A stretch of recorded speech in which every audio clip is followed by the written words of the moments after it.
उत्तर प्रदेश की चुनावी रेल जाति के जंक्शन पर पहुंच चुकी है और कौन बनेगा मुख्यमंत्री के साथ मैं पहुंच गई हूं उत्तर प्रदेश के फतेहपुर सीट, जहां पर चौथे चरण में 23 फरवरी को मतदान होगा। यहां 6 विधानसभा सीटें हैं और 2017 की अगर बात की जाए तो इन 6 की 6 सीटों पर बीजेपी गठबंधन को जीत मिली थी। इस बार चुनाव में फतेहपुर में चर्चा इस बात को लेकर की जाएगी कि हार जीत का समीकरण क्या जात पात से तय होगा या फिर रोजी रोटी विकास से हार जीत इस बार के चुनाव में तय होगी। चर्चा शुरू करें उससे पहले इस वक्त की बड़ी खबर, ब्रेकिंग न्यूज, दूसरे दौर का दंगल उत्तर प्रदेश में पूरा हो चुका है। जो आंकड़ा है अभी तक का वो जल्दी से आपको बता देते हैं। उत्तर प्रदेश में अभी तक जो 9 जिलों में 55 सीटों पर वोटिंग हुई है उसका प्रतिशत सामने आ गया है और करीब 65% मतदान उत्तर प्रदेश में अभी तक हुआ है।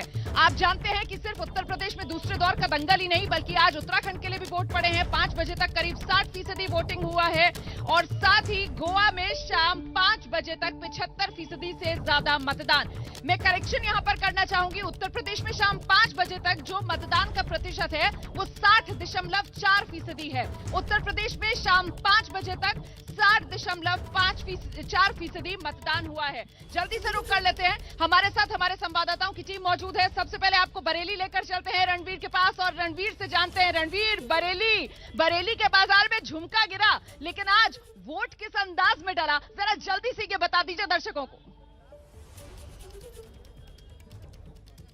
देखिए, यहाँ पर वोटिंग का जो ट्रेंड था वहाँ सुबह से ही लोग 6 बजे से ही बूथ पर आने शुरू हो गए थे और दिन चढ़ते चूँकि मौसम अच्छा था, धूप बढ़िया थी, इस वजह से बहुत ज़्यादा अच्छी वोटिंग हुई थी। लेकिन ये शाम होते होते, दिन ढलते ढलते ये वोटिंग परसेंटेज घट गया। इसी वजह से जो बरेली का वोटिंग परसेंटेज है वो 58% पे आके रुका है फिलहाल और उसमें 1-8% आगे पीछे अभी आगे हो सकता है, यानी 60 से नीचे रहने की संभावना है। तो 58% बरेली में वोटिंग हुई है। वहीं बगल के शाहजहांपुर में सिर्फ 55% रामपुर लेकर चलेंगे दर्शकों को। रामपुर से प्रशांत हमारे साथ मौजूद हैं। प्रशांत से जरा जानते हैं कि रामपुर जहां पर मुद्दे से लेकर चेहरा तक इन चुनाव में सिर्फ और सिर्फ आजम खान बने हुए थे, ऐसे में रामपुर में किस तरीके का मतदान हुआ है, अपडेट प्रशांत।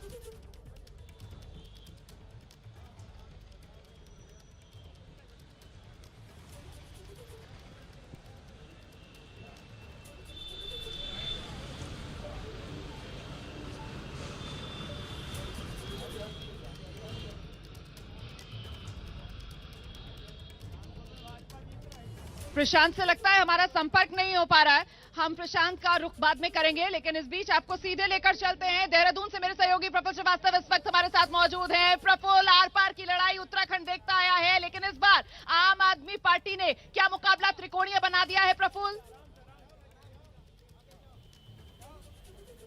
देखिए, यहाँ पर कई जगहों पर कई अलग अलग विधानसभा में मुकाबला त्रिकोणीय भी था और कई जगहों पर कुछ जो इंडिपेंडेंट हैं उन्होंने भी मामला का यहाँ पर जो है फाइट वर्क दिलचस्प कर दी है। लेकिन आपको बता दूं कि 5 बजे तक 59.37% मतदान हुआ है, जबकि पिछला जो चुनाव था 2017 में तब 65.60 हुआ था और उम्मीद ये की जा रही है कि इस बार उस आंकड़े को पार करेगी। और सबसे ज्यादा मतदान की अगर हम बात करें तो हरिद्वार में सबसे ज्यादा मतदान हुआ है, शाम 5 बजे तक 67.58%। उसके बाद उत्तरकाशी और उधम सिंह नगर में बहुत ज्यादा मतदान हुआ। उत्तराखंड के लोगों में उत्साह देखा गया है इस बार मतदान के लिए। और आइए अब आपको गोवा लेकर चलते हैं। 40 सीटें गोवा की, वहां पर भी आज मतदान का दिन। रौनक कुकड़े इस वक्त हमारे साथ मौजूद है और रौनक, आप लगातार करीब से गोवा के चुनाव पर नजर बनाए रखे हुए हैं। गोवा में आज मतदान के दिन किस तरीके के मुद्दे छाए रहे रौनक?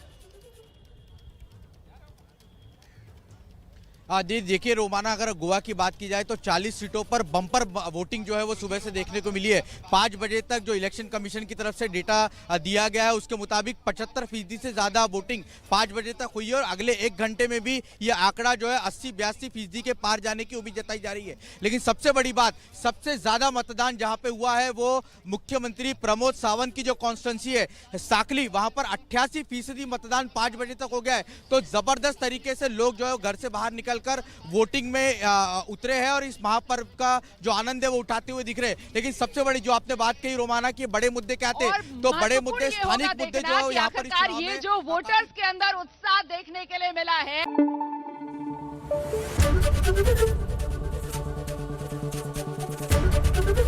एबीपी न्यूज आपको रखे आगे।